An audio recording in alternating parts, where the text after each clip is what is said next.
मध्य प्रदेश में आगामी 17 नवंबर को विधानसभा चुनाव होना है। बालाघाट जिले के संपूर्ण 6 विधानसभा के क्या समीकरण हो सकते हैं, इन्हीं समीकरणों पर बालाघाट जिले के समाजसेवी व्यवसायी राजेश पाठक से voice of state editor Rahul Shivvanshi ने चर्चा की। नमस्कार, आप सभी का बहुत बहुत स्वागत है। मैं हूं राहुल शिववंशी और आप देख रहे हैं voice of state news channel, जन जन की आवाज।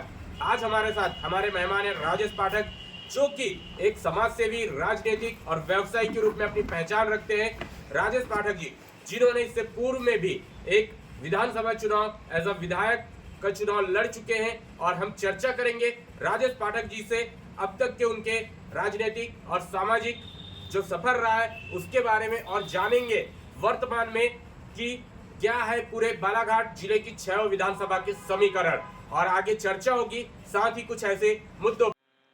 नमस्कार। नमस्कार।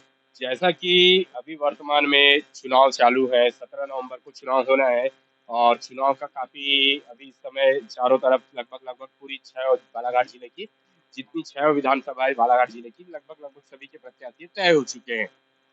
कुछ प्रत्याशियों को आप भली भांति काफी नजदीक से जानते हैं, तो और उससे पहले लेकिन जो आपका अब तक का राजनीतिक सफर रहा, आपने एक विधायक का चुनाव भी लड़ा है, और जो राजनीतिक सफर के साथ साथ जो आपका एक सामाजिक जीवन रहा है उसके बारे में थोड़ा संक्षेप में बताइए। बेसिकली पहले तो मैं आपको बहुत बहुत धन्यवाद देता हूं कि आपने इन चीज़ों पर लोगों का ध्यान आकर्षित कराने का मीडिया के माध्यम से कार्य कर रहे हैं। उसके लिए आपको बहुत बहुत बधाई। आपको दशहरे की भी बधाई और आगे आने वाली दिवाली की बधाई देते हुए जो आपने प्रश्न किए, मेरा व्यक्तिगत रूप से बचपन से ही मेरी रुचि जो रही है सामाजिक, सांस्कृतिक और खेलकूद की गतिविधियों से मैं हमेशा जुड़ा रहा हूँ। जैसा कि आपको मालूम होगा, करीब 36 वर्ष हो गए मुझे बालाघाट में आए। तब से शुरू से लेकर, चाहे वो जमुनिया बांध जब यहाँ टूटा था, उस समय जो आपदा आई थी, उस समय हमने अपने साथियों के साथ मिलकर पूरे 8 दिन 10 दिन तक लगातार वहाँ के लोगों को भोजन कराने का, पहुँचाने का, उनकी हर व्यवस्था, दवाई, सब चीज़ें कराने का प्रयास करते रहे। उसके पश्चात आपने देखा होगा कि खैरी पटाखा कांड हुआ था, उसमें बहुत भीषण त्रासदी हुई थी और बड़ी संख्या में लोगों की जानें गई थी।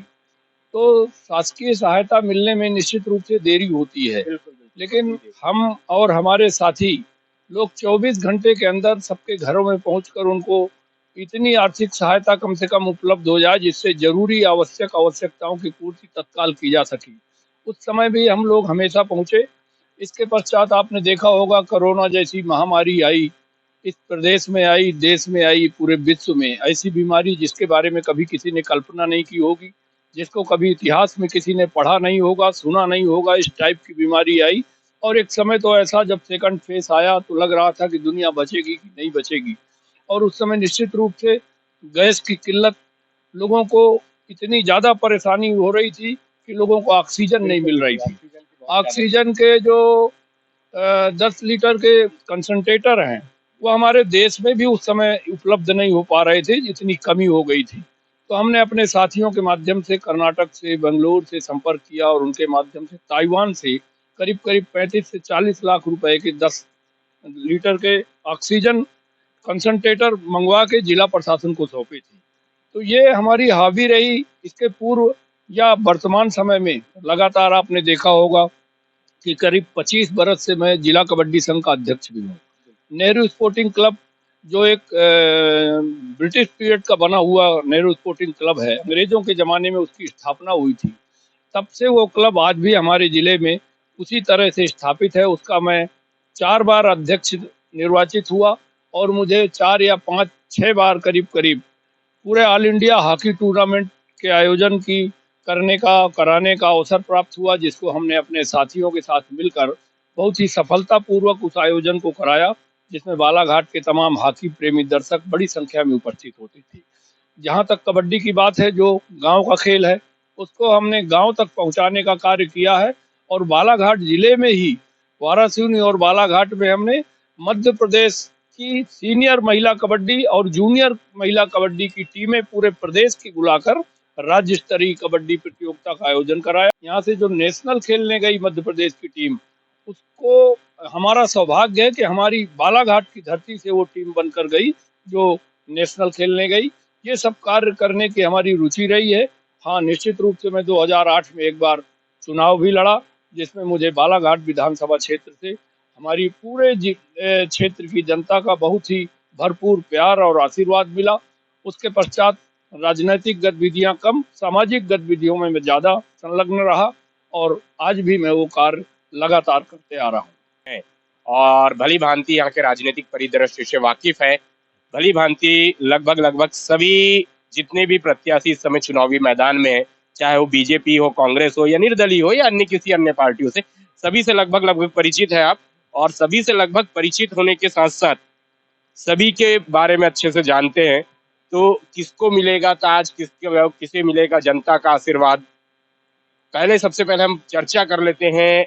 जो बैयर विधानसभा है वहां पे एक भगत सिंह नेताम जी हैं भाजपा से, और जो कांग्रेस है तो कांग्रेस से आपके संजय विके जी हैं। अन्य किसी तीसरे को तो अभी अपन वहां पे माने ना ही तो बेहतर है। तो आपको क्या लगता है कौन होगा वहां से विजयी? आपने पहले पूरे जिले की बात की, फिर पर्टिकुलर एक विधानसभा में आकर आपने बैहर के बारे में प्रश्न किया। कंटिन्यू अपन लगातार। हाँ, मेरा इस विषय में मेरा ये मत है कि हमारे जिले की जनता इतनी जागरूक है और इतनी सुयोग्य है, जिसको मैं पिछले 36 वर्ष से लगातार देख रहा हूँ। हमारे यहाँ बहुत सारे जनप्रतिनिधि चुने गए। निश्चित रूप से आज भी वर्तमान समय में जो जनप्रतिनिधि हैं, उसको देख करके मैं इस नतीजे पे पहुंचा हूं कि हमारे क्षेत्र की जनता बहुत महान है, हमारे जिले की जनता महान है और वो बहुत दूरदर्शी निर्णय लेती है। वो चुनाव करने में, जनप्रतिनिधियों का चुनाव करने में निश्चित रूप से जो अभी तक मैंने देखा, पूरे जिले की बात कर रहा हूँ मैं, केवल बैहर की नहीं कर रहा, मैं पूरे जिले की बात कर रहा हूँ, 6 विधानसभा की कर रहा हूँ। 6 विधानसभा में उन्होंने ऐसा जनप्रतिनिधि चुना या चुनने का हमेशा प्रयास किया हमारे जिले की महान जनता ने, जो निश्चित रूप से जनहित के कार्यों में संलग्न था कि 2018 के चुनाव में जनचर्चाओं में आपका भी नाम कटंगी विधानसभा से काफी रहा। कई अखबारों में भी खबरें आई, वाराणसी में भी आपने इस बार काफी मेहनत और काफी लंबे समय से मेहनत की है। आपको भी कई लोग चुनावी मैदान में देखना चाहते थे। किन कारणों से आप चुनावी मैदान में नहीं हैं, या क्या आपका कभी यह चुनाव लड़ने का मन ही नहीं रहा दूसरी बार? नहीं, मैंने पहले बताया कि मेरी राजनीति डायरेक्ट करने की मंशा नहीं रही। मैं एक बार 2008 में चुनाव लड़ा। मेरी अगर राजनीतिक मंशा डायरेक्ट चुनाव लड़के कुछ बनने की होती तो मैं बहुत पहले 2013 में ही चुनाव लड़ता और जनता का आशीर्वाद लेके विधानसभा में पहुंच जाता। लेकिन मेरी रुचि सामाजिक कार्यों में, खेलकूद के कार्यों में, अन्य कार्यों में हमेशा रही है। हाँ, ये जरूर है कि मैं लगातार लोगों से मेरा जुड़ाव रहता है। वाराणसी खैरलांजी क्षेत्र में अत्यधिक जुड़ाव मेरा इसलिए रहा कि 89 से लेकर 99 तक मैं वाराणसी में रहा, तो निश्चित रूप से मेरा सबसे परिचय है। सब कार्यक्रमों में जाता हूँ मैं, चाहे मेंढे मलई हो, चाहे कोई खेलकूद का आयोजन हो, चाहे गांव में कोई प्रतियोगिताएं हो रही हों या कोई सामाजिक कार्य हो, मैं हमेशा उसमें शरीक होता हूँ, लोगों के सुख दुख में शामिल रहता हूँ। तो मेरी इच्छा तो नहीं रही, जरूर कुछ लोगों ने नाम चलाया और नाम चलता रहा, कुछ लोग चर्चा भी करते रहे, लेकिन मैंने विनम्रता के साथ उनसे मना किया कि मैं चुनाव नहीं लड़ना चाहता है और मैंने चुनाव लड़ने की इच्छा बिल्कुल अनिच्छा जताई, और मैंने कभी भी इच्छा चुनाव लड़ने की जताई नहीं कि मैं चुनाव लड़ना चाहता हूँ। इसलिए उसमें कोई मेरा नाम अब था या मेरा नाम कट गया, ऐसी कोई बात ही नहीं, क्योंकि मैंने कभी इच्छा ही नहीं व्यक्त की है। जैसा कि एक डेमोक्रेसी होती है, लोकतंत्र होता है, लोकतंत्र में जनता द्वारा निर्वाचित जनप्रतिनिधि होते हैं और वह असेंबली में जाके, विधानसभा, लोकसभा में जाके जनता की बात रख के आगे बढ़ाते हैं, कार्यों को करते हैं। किंतु क्या यदि बैकडोर से कोई सरकार एंट्री करे, खरीद फरोख्त की सरकारें हो और वहां पे बैकडोर एंट्री के पश्चात सरकार हो, जनता के द्वारा दिए हुए जनादेश जनमत की हत्या हो जाए, क्या जो बीजेपी ने पिछली बार बैकडोर से एंट्री करी, कोरोना काल स्टार्ट था, क्या आप इसे लोकतंत्र की हत्या मानते हैं? नहीं, ये सारी चीजें कयासों की बातें हैं। कोई भी सरकार आज लोकतांत्रिक पद्धति से ही बनती और बिगड़ती है। लोकतंत्र में बहुमत मस्त होता है जो विधानसभा में साबित करना पड़ता है। सरकारें कभी बनती हैं तो जनता के वोट से, जनमत से, और सरकारें गिरती भी हैं तो जब उनका समर्थन खो जाता है या वो अपना समर्थन खो देती हैं तो वो सरकारें गिर जाती हैं। ऐसा हमें पिछले कई बार ऐसा देख चुके, पूरे देश में कई प्रदेशों में ऐसी सरकारें आई और गई, अल्पमत में सरकारें आई। और जहां तक कि बहुमत और अल्पमत की बात है तो पिछले 2018 के चुनाव में जनता का जो मत था वो तो भारतीय जनता पार्टी को ज्यादा मिला, लेकिन सीटें कम मिली थी। तो जब सीटें कम होती हैं तो सरकारें बचाना, सरकारें रखना, ये भी नेतृत्व के ऊपर होता है। इसमें किसी को दोष देना ठीक नहीं होगा। वो सरकारें आती हैं और जाती हैं, वो लोकतांत्रिक पद्धति से, उसके नियम कानून है, उसी के आधार पर सरकारें बनती है और बिगड़ती। हम यही चाहेंगे जैसा कि पिछले तमाम चुनावों में हमारे जिले में बढ़ चढ़कर लोग मतदान करते रहे। खास करके हमारे यहाँ जागरूकता के मामले में पुरुषों से हमारी बहनें आगे हमेशा दिखती रहीं और उनका मतदान का प्रतिशत भी आगे होता रहा।